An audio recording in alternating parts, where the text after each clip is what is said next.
За, сайн байцгаана уу? Өнөөдөр би та бүхэндээ 2021 онд гарсан Map of Tiny Perfect Things гэх нэртэй уран зөгнөлт драм киног ярьж хөрбилдлээ. Ингээд кино маань Марк Ихүүгийн Сэржүү үзэгдлээр эхлэнэ. Түүний хувьд бусдаас ялгаатай цаа хугацаанд гацсан нэгэн бөгөөд өдөр болгон нэг зүйлээ давтаж хийдэг дээрэр өглөөнөөс орой хүртэлх бүх үйл явдлыг цаг минутаар нэг бүрчлэн мэддэг тул бараг л цээжилсэн гэж хэлж болох юм. Марк сургууль руу явахдаа гүйж байх хүнд уух зүйл өгөн гэрлэн тохиог хизээ унтарч асах мөн осол гарахаас сэргийлж залуу ууцыг боловлон харж явдаг охиндоо зам зааж өгөн годамжаар экскваторж олоодох гээд өдөр бүр суулаад хождог түнд энэ давтагдж үйл явдлууд маш энгийн зүйл шиг санагдах болжээ. Марк цаа хугацаанд гацсан учраас сүулдэ хичээлдээ явуулгүй. Өдөр нь тэр өнөг харж явдаг Биби гэх охин туслахаар бассейн руу очин унахаас өмнө барьж яван түүний гэрт нь хөргөж өгөх үедээ ахиж уулзах хэсгийг асуудагч. Фиби өмнөх шигэ өнөөдөр завгүйгээд гуйлтын огт зөвшөөрөхгүй хэвээр Марк өдөр бүр сайн гэдгээ хэлхийг оролддогч Биби түүнийг тоохгүй байгаа нь ойлгомжтой байлаа. Ингээд сэтгэлээр унсан тэр найзандаа очино. Марк Хенриг тоглоомд ялагдж байгааг нь харан нууцаа хэлхийг хүсэлгүй. Бүх зүйл өдөр болгон давтагдаж хэрвээ түүнийг цаа хугацаанд гацвал яг юу хийх байсныг асуухад найзд нь уйдгартай санагдаж ямар нэгэн аргаар үнээс гарахыг оролдоно гэхэд Марк гайхан чи хүссэн бүхнээ хийж болно гэж хэлснийг үгүйсгдэг. Гэхдээ бодит байдал дээр тэр ганцаардан өдөр бүр давтагдж буй зүйлсээс салхан гэр бүлийнхэндээ маш бага цаа хугацааг өнгөрүүлж байгаа ойлгох нь тэр.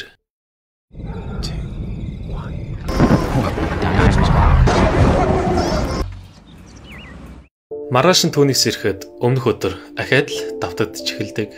Үүнийг өөрчлөх боломжгүй тул ийм байдлаар хэдэн өдөр өнгөрсөөр харин нэг өдөр түүний бассейнд очих үед гинт Маргарит гэх охин гарч ирэн бөмбөгийг барьж явна.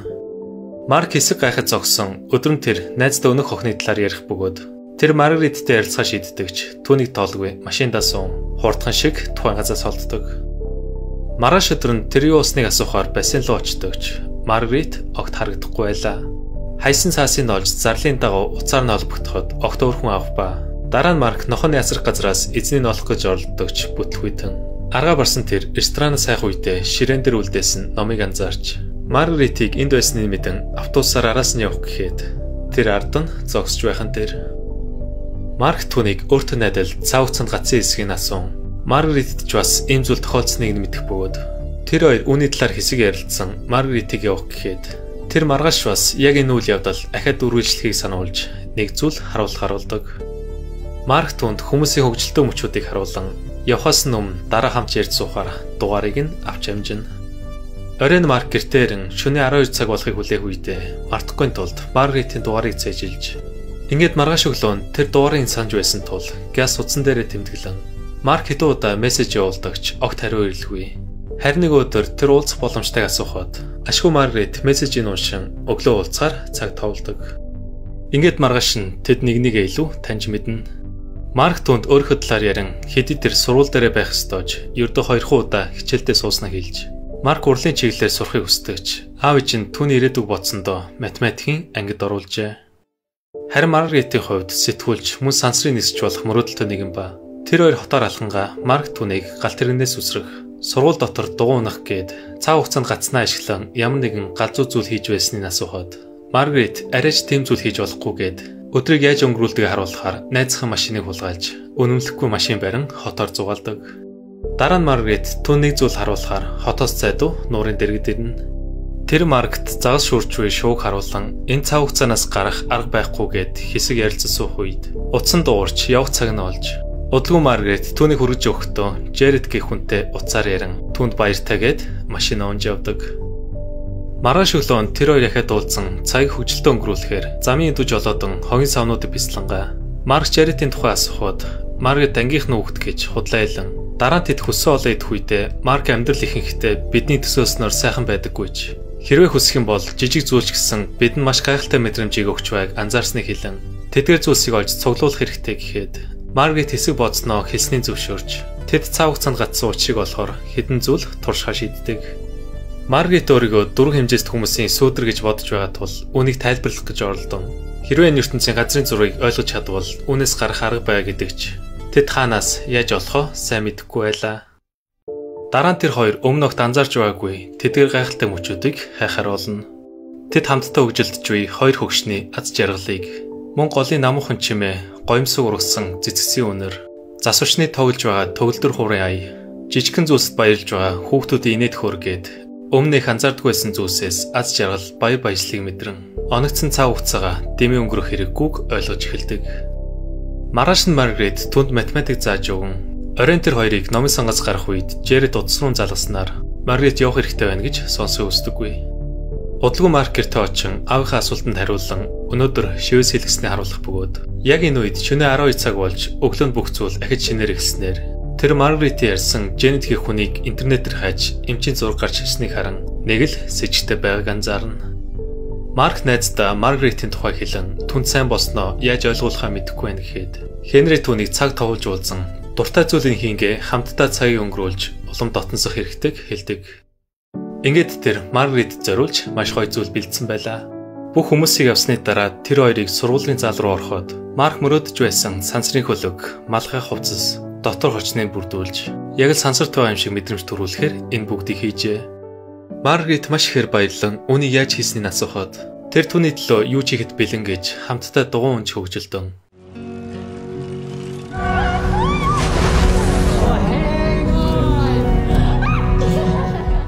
Тун удалгүй Марк түүнийг гэртээ авчин гэр бүлийнхэн талаар танилцуулж хамт ирж суухаар шараа эргүүх бөгөөд ээж нь ажлаасаа оройд ирдэг учраас Марк маш цөөхөн удаа уулзж байснаа хэлэн гэр бүлийн асуухад Маргарет огт ярихыг хүсэлгүй.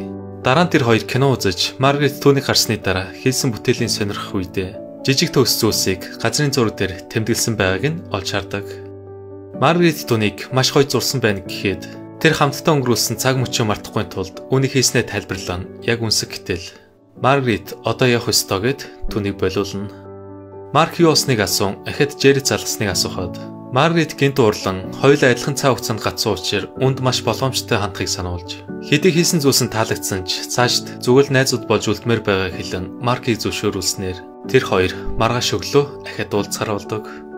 Марк түнд хайртай гэдгээ илэрхийлсэн ч өөрийн тоохгүй байгаа нь маш хэцүү санагдаж байлаа.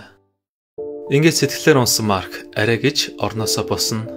Тэр автоо ярихыг хүсэлгүй гэрээсээ гарч найздаа сэтгэлээ хуваалцсан өчтөр юу болсныг тайлбарладагч Хенри хэлснийг ойлгохгүй байгаа тул тоглоом үргэлжлүүлдэг.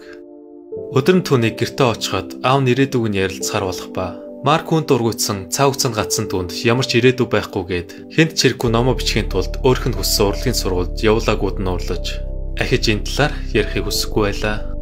Дараа нь тэр дүүхээ өрөөлөө орон тайвшрах хүртэл нь хөгжмөө түр тоглохгүй байхыг гуйна. Дүүн түүнийг хүссэн сургуульд нь явуулаагүйгээс болж аав тэр хоёрыг маргалцсныг сонсон.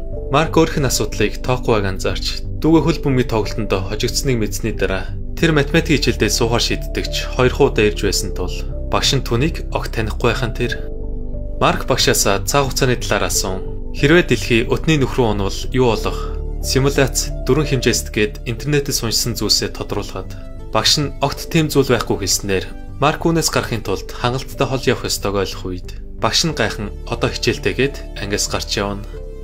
Маргааш өглөө Марк түнд олж мэдсэн зүйлсээ ярьж эхэлдэг. Марк өдөр бүр нэг зүйлээ хийхээс залхан цаг хугацаанд гацсандаа бухимдж эхлэх бөгөөд тэр зүгээр л бусад хүмүүс шиг 50 амьдрахыг хүсэж байгаа юм. Үүнийг сонсон Маргарет түүний сэтгэлийг сэргээхээр эзэнгүй байшин руу дагуулж ирэн тэд хамтдаа бүх юмыг нэвдэл сүйтгэн цагийг хөвгөлтөд өнгөрүүлдэгч. Марк ахад цаг хугацаанд гацсан талаараа ярин тэр үүнээс гарах арга зам олно гэдэгтээ итгэлтэй байлаа. Харин Маргаретийн хувьд одоо байгаа амьдралдаа сэтгэл хангалуун байгаа тул юу ч өөрчлөхийг хүсэлгүй. Бидэнд хүснээ хийх хангалттай цаг хугацаа байна гэхэд Марк багшийнхаа хэлснээр үүнээс гарахаар түүнийг ятхан маргааш өглөө Токио руу онгоцоор нисгэр болно. Ингээд өглөө нь тэр хоёр ачаагаа шалгуулж нисэлтэд бэлддэг. Марк өөрийн цаг хугацаанаас гарахаар хол явахар шийдсэн бөгөөд онгоцон дотор түүнийг нүдний хаалтаа хийн унтахтаа бэлдэх үед Маргарет нисгээс айж онгоцноос буусан байлаа. Тэр араас нь гарах гэхэд онгоц хөөрөх болсон тул үйлчлэгч хаал онгойлох боломжгүй хэлэн нислэгийн үеэр Марк өөрийгөө сатааруулахаар зураг зурж удалгүй түүнийг амьдардаг газрынхаа цагийн бүсээс гарахад харамсалтай юу ч өөрчлөгдөлгүй тэр ахаад л гэртээ сэрдэг.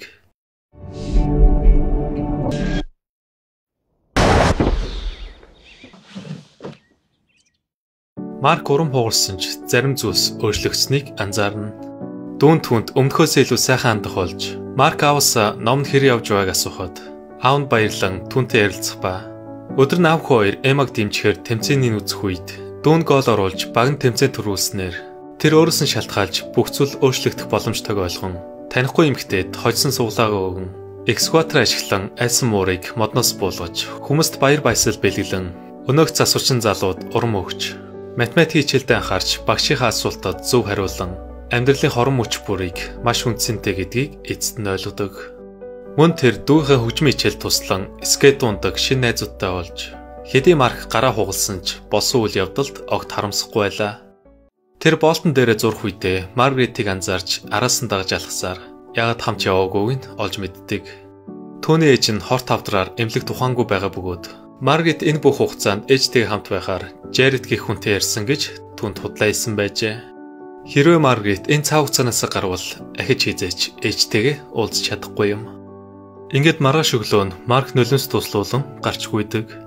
Бүх зүйлийг ойлгосон тэр ээжийг ажил руу явахаас өмнө хайртай гэдгээ хэлэн. Дараа нь Марк найздаа видео тоглоом тоглох үедээ Маргаритийн тухай ярьж яг үндэ өөрийнх нь асуудал ээж тэр хоёрын хажууд юу ч биш байсныг тайлбарлана.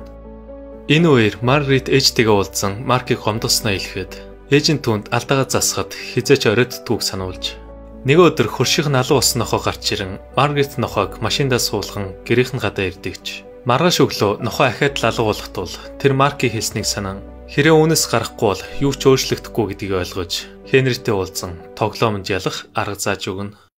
Маргарит түүнд хэдий цаг хугацааг өөрчлөх аюултайж хэрвээ үүнтэй нүүр тулахгүй бол магадгүй өөрийгөө ч бас алдаа дуусна гэхэд тоглоомны газрын зураг гарч ирснээр тэр Маркийг хэлсэн зарим зүйлсийг ойлгож хотын газрын зураг дээр тэр хоёрын өнгөрүүлсэн гайхалтай мөчүүдийг тэмдэглэж эхэлдэг. Маргарит учрын тайлхаар тэдгээр газруудаар явсан газрын зургийг шалгах үедээ нэг зүйл алуу болсныг анзаарна. Дараа нь тэр утас ашиглан төгс зүйл тохиолдсон газруудаа 3 хэмжээст болгон ханаас сууснаар сүүдэн 4 хэмжээст куб шиг харагдан нэг хэсэг нь байхгүй байсан тул Маргарит хэмжээсээр баримжаа аван газрын зураг дээр хусан байсан үлдсэн хэсэг нь болохыг олж мэднэ. Маргааш дахиад өмнөх өдөр давтагтан тэр ээжтэй энэ талаар хэлдэг. Маргарит ээжигээ алдахаас айж байсан ч Грета түүнд амьдралын үн цэнийг мэдрэхийн тулд золиос хэрэгтэй гэж үүнийг хийсэндээ битгий харамсаараа гэд охиноо тайвшруулна. Орой 7 цагт Маргаритийг усан санд ирэхэд Марк сууж байх бөгөөд түүнд үүнээс гарах арга олсноо хэлэхэд Марк эмнэлэг тарсан үйл явдлаас олж бэлэн биш байна гэхэд Маргарит ээжигээ алдахгүй тулд цаг хугацаанд гацснаа тайлбарлан одоо цаг нь болсон гэж түүнтэй хамт эндээс явахаар шийджээ. Тэр хоёр үнсэлцэн оройн Маргарит ээжтэйгээ хамгийн сүүлчийн удаа уулзсан баяртай гэдгээ хэлнэ. Шөнө дунд тэр хоёр 12 цаг болохыг хүлээх үед гинт бороо орсноор эцэст нь цаг хугацааны давтамжаас гарч